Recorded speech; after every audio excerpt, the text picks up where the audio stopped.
para penuntut ilmu harus memiliki konsep selalu mendekat kepada Allah, selalu melibatkan Allah Subhanahu wa ta'ala dalam setiap langkah mereka, dalam setiap kebijakan mereka, dalam setiap aktivitas-aktivitas mereka.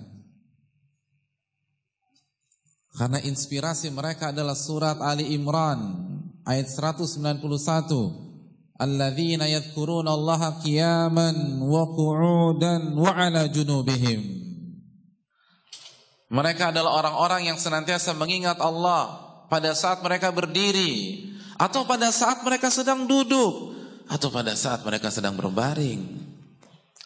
Senantiasa hati-hati para penuntut ilmu terpaut dengan Allah Subhanahu wa ta'ala. Ketergantungan dengan Allah, memiliki rasa tawakal yang dalam kepada Allah Subhanahu wa ta'ala. Dikit-dikit Allah, dikit-dikit Allah, dikit-dikit tanya sama Allah, dikit-dikit konsul dengan Allah, dikit-dikit angkat tangan minta petunjuk kepada Allah Subhanahu wa ta'ala, dikit-dikit istikharah, dikit-dikit berdoa kepada Allah. Bagi orang yang sudah duduk di majelis taklim, maka dia harus memiliki konsep ini. Semua dikaitkan dengan Allah Subhanahu wa ta'ala, semuanya. Karena ilmu membuat kita semakin dekat dengan Allah. Ilmu membuat kita semakin mengetahui betapa hebatnya Allah. Kan ketika kita ngaji, kita mempelajari tauhid, dan tauhid terbagi menjadi berapa? 3, tauhid rububiyah, uluhiyah, dan asma wa sifat. Bagaimana mungkin kita mengkaji tauhid tetapi nggak sering konsultasi dengan Allah? Lalu apa gunanya ketika kita mempelajari Allah Al-Qadir, Allah Al-Jabbar, Allah Fa'alul lima yurid? Salah satu penyakit penuntut ilmu jauh dari Allah. Saya tidak mengatakan jauh berarti nggak sholat. Mungkin dia sholat, tapi pola pikirnya penuh dengan manusia, bukan kepada Allah Jalla wa'ala. Hadirin yang dirahmati oleh Allah Subhanahu wa ta'ala, Syekhul Islam Ibnu Taimiyah dalam kitabnya Al-Wasiyatul Sughra memberikan sebuah tips kepada kita. Apabila kita berhadapan dengan perbedaan para ulama, ketika antum sedang membahas hukum sholat wajib berjamaah bagi laki-laki, terjadi perbedaan apa tidak? Terjadi perbedaan. Pertanyaan saya, jika kita mendapatkan atau ketika kita berhadapan dengan masalah-masalah khilaf seperti itu, apa yang pertama kali harus kita lakukan? Selama ini yang antum lakukan apa? Antum lagi mau safar, jarak safar berapa ya? Baca buku fikih, khilaf para ulama. Waktu safar berapa ya? Baca buku fikih, khilaf para ulama. Apa yang harus kita lakukan? Yang selama ini yang kita lakukan apa? Dari pengalaman aja deh. Apa? Tanya Ustadz. Terus selain tanya Ustadz, googling, searching di internet, tanya Mbah Google, lalu dipaparkan dapat artikel dari sebuah situs sunnah, ternyata masalahnya begini. Baca dalilnya, pilih yang paling kuat dalilnya, kan gitu ya. Kata Syekhul Islam, bukan seperti itu. Bahkan kata Syekh Saleh Al-Utsaimin, itu aib bagi para penuntut ilmu. Luar biasa. Berarti kita harus taklid Pak Ustadz? Bukan juga. Kata Syekhul Islam Taimiyah, yang pertama kali Anda harus lakukan angkat tangan doa kepada Allah Subhanahu wa ta'ala. Dan di antara doa yang bisa kita baca, Allahumma Rabba Jibril wa Mikail wa Israfil anta tahkum baina ibadika fima kanu fihi yakhtalifun ihdini lima ikhtulifa fi minal haqqi innaka tahdi man tasha ila siratal mustaqim. Doa yang bisa kita baca sebagai iftitah pada saat kita mengerjakan salat tahajud atau salat malam.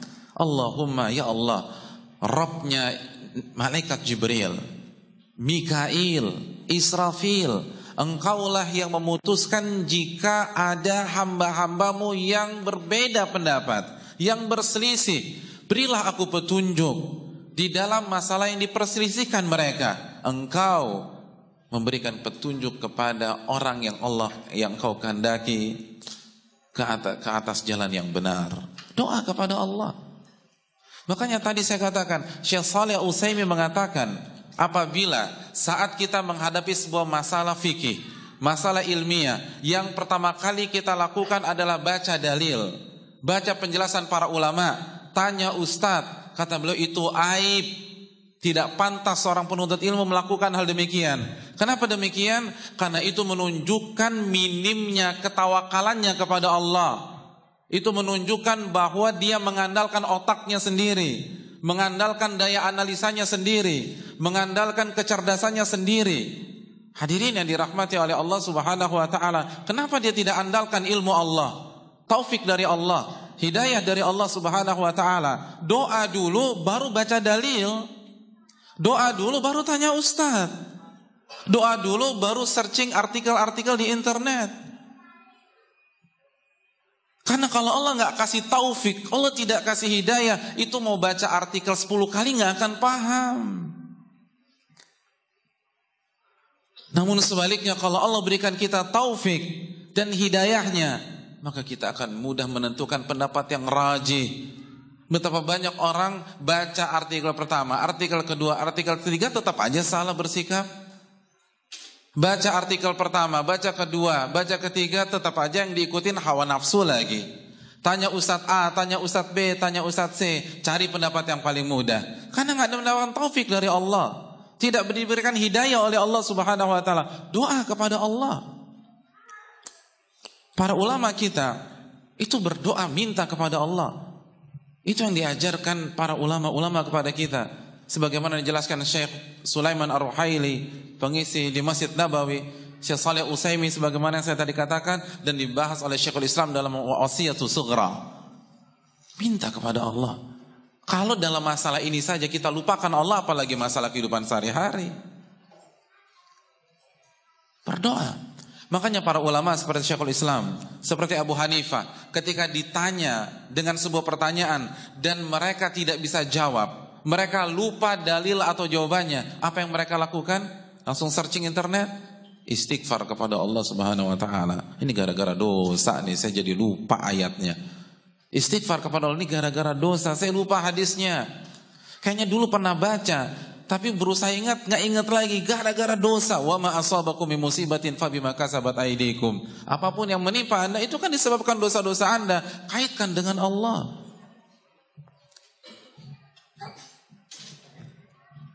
Makanya Al-Imam Al-Bukhari setiap mencantumkan hadits Nabi SAW, apa yang beliau lakukan?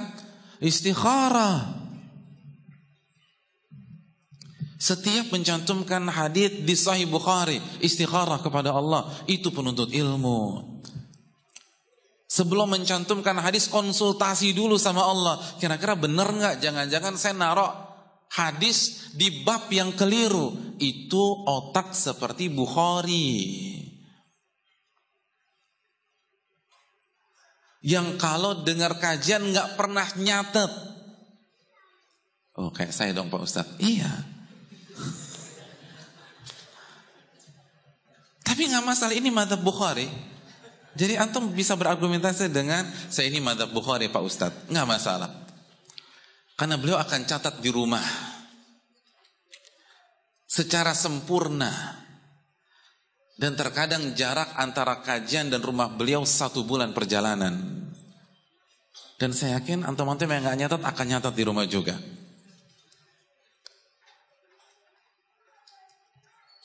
Otak seencer itu masih konsul dengan Allah. Otak secerdas itu masih nanya Allah sebelum mencantumkan hadis. Kita nggak nanya Allah Subhanahu wa Ta'ala, nggak berdoa kepada Allah. Untuk satu kitab Sahih Bukhari saja berarti berapa kali beliau istikharah? Di atas 9.000 kali istikharah untuk satu kitab. Coba evaluasi diri kita. Berapa kali kita istikharah seumur hidup? Antum terakhir istikharah tahun berapa? Paling kan sebelum nikah ya. Udah gitu nikahnya cuma sekali. Berarti sekali seumur hidup. Subhanallah. Itu salah satu cara kita menimbang sejauh mana kita ketergantungan dengan Allah Subhanahu wa Ta'ala. Allah berfirman, "Wa man yatawakkal 'alallahi fahuwa hasbuh." Dalam surat At-Talaq ayat 3, barang siapa yang bertawakal kepada Allah, ketergantungan dengan Allah, maka Allah akan selesaikan masalahnya. Allah akan cukupkan urusannya. Semua akan clear. Tapi siapa yang ketergantungan dengan Allah? Para penuntut ilmu itu harus ketergantungan dengan Allah. Dan itulah para nabi dan rasul. Makanya Nabi SAW mengatakan gaya hidup para nabi dan rasul apa? Idza hazabahul amru shalla rak'atain. Para nabi dan rasul begitu ada masalah, salat 2 rakaat. Ada masalah, salat 2 rakaat. Apa saja minta petunjuk dari Allah. Kalau penuntut ilmunya sudah nggak ketergantungan dengan Allah, gimana orang awamnya? Gimana yang nggak ngaji? Gimana yang nggak pernah belajar Al-Quran dan Sunnah? Kita aja yang belajar nggak ketergantungan dengan Allah. Makanya catat baik-baik ucapan para ulama berikut ini. Kata mereka, "Man minna yas'alullah qabla an yas'alan nas." Siapa di antara kita ketika ada masalah yang pertama kali dia hubungi Allah sebelum hubungi manusia?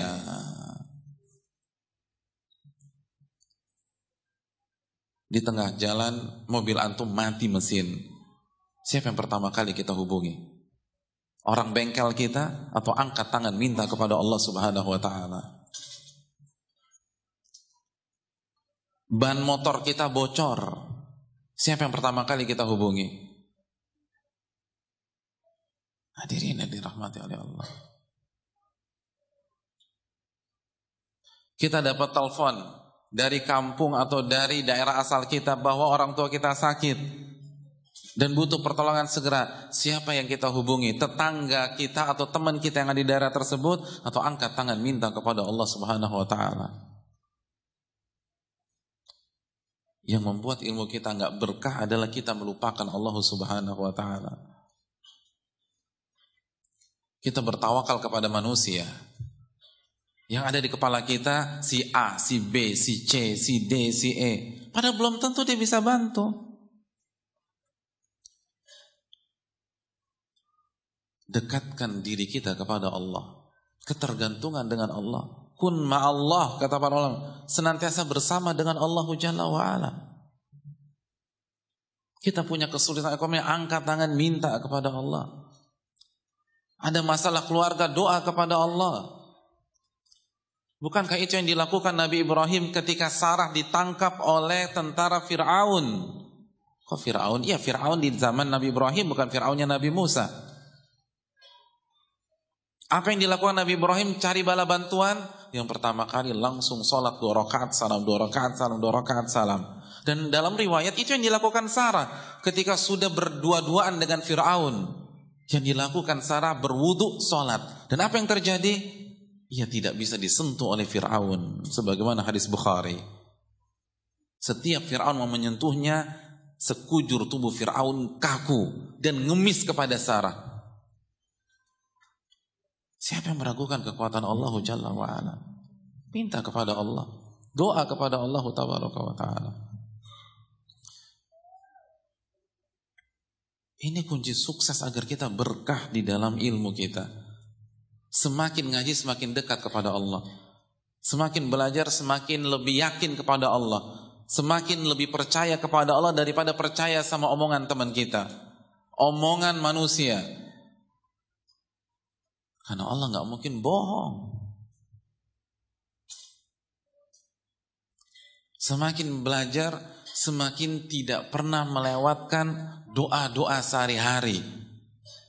Karena itu minimal. Al-Imam As-Sa'di mengatakan bahwa kita dianggap orang yang banyak berzikir, minimalnya mengamalkan zikir yang ada dalam keseharian.